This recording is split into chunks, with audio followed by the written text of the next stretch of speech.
اول خطوه في الزيت زيتون والزيت الغرياني اللي هي يجيك زيته بالشكل هذا ينحط على الميزان وبعد تالي يخش لمراحل ونشوف الزيت زيتون والغرياني. وانتم قولوا لي اما خير اي احسن زيت عندك؟ نزل هنا في الميزان مش يشوفوا الميزان وبعد تالي يحولوه يعني يحولوه هنا. هذه خلاص توكي الزيتون كله نزل هنا. يبدا هنا دور يلي هو الزيتون مش يمشي للغساله. هو الزيتون رتا هيك تو ينغسل الزيتون وبعد تالي ينزل هنا زيتون وين يمشي؟ يركب فوق مش انه هو يمشي للعجانه ولا الرحايه. هذا الرحايه تكون كفر ايه فوقها تنزل العجينه.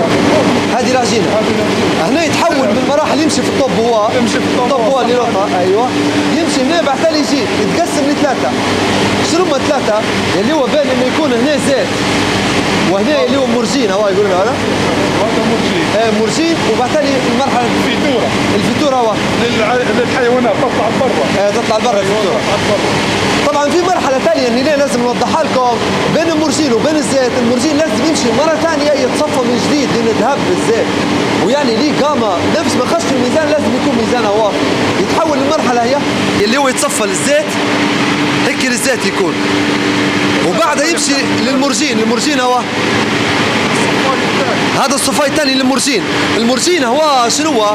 يعتبر حاجه اضافيه يلي هي العجينه اللي طلعت من المرجين والحاجات اللي طلعت على جانب وتزيد تحول المرجين من جديد تزيد تعصر مرات تكون في زيت ازرق بين الطب والطب يتصفى من جديد يقعد يصفى فيه بالشكل هو.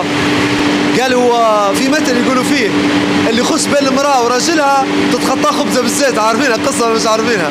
تعالوا خلينا نشرح لكم القصه كامله مش تفهموها. المثل اللي يقولوا فيه اللي يخش بين المراه وراجلها تتخطاه خبزه بالزيت. قبل ما نخش في الموضوع طبعا انتم مش ضايقين الخبزه بالزيت والجبنه في اغذيه الشهد عندهم الجبنه هي مش عاديه بكل يلي هي طبعا اعطيكم الطريقه كيف مش تفهم الموضوع كله ونحكي قصه كامله يلي هي لها علاقه بالخبزه والزيت. هذا واحد جاي بيخطب وتجوز وخذا البنت ولكن طلع برا القريه متاعهم يعني قريه البنت بعيده على قريته هو ومشت الدنيا نين في يوم من الايام يقولوا هم مصارين بطن ومرات يتعاركوا في بعضهم وصارت عركه بين الراجل ومرته. المراه قالت لنا حرجانه بروح الحوش ترفع لي بيت النجع نتاع امالها.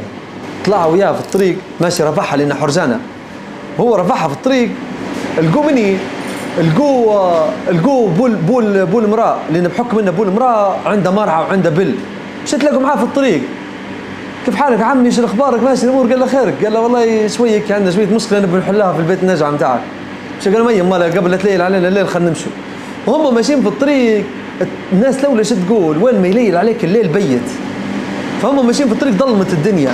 لما ظلمت الدنيا قال مي خلينا نبيتوا.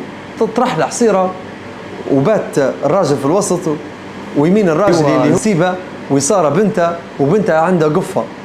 فمره في الليل البنت جاعت قاعده تغمس خبزه وزيت قاعده تغمس خبزه وزيت وهي تاكل تفكرت راجلها حتى هو جعان وبوها راقد طبعا في الوسط فتغمس زي توا كسرت تاكلها هي تغمس مره ثانيه كسرت تعطاها لي مني تعطاها لي راجلها بالشكل هو. لما ناض ثاني يوم الراجل وناض بونسيل مش قال له يا عمي احنا اعطينا ندر انا بنروح انا والمراه. مش قال له كيف صار مش عندكم مشكله؟ مش قال له لا انحلت. مش قال لي يا ولدي يلي يخش بين الراجل ومرته تتخطاه خبزه بالزيت. فهيك الموضوع يعني تخيلوا ان المراه تعطي لرجلها ومزيب ابوها وتنقط عليه بالزيت. فقال لك اللي يخش بين الراجل ومرته تتخطاه خبزه بالزيت. هذه قصه خبزه بالزيت والجو هو الباهي.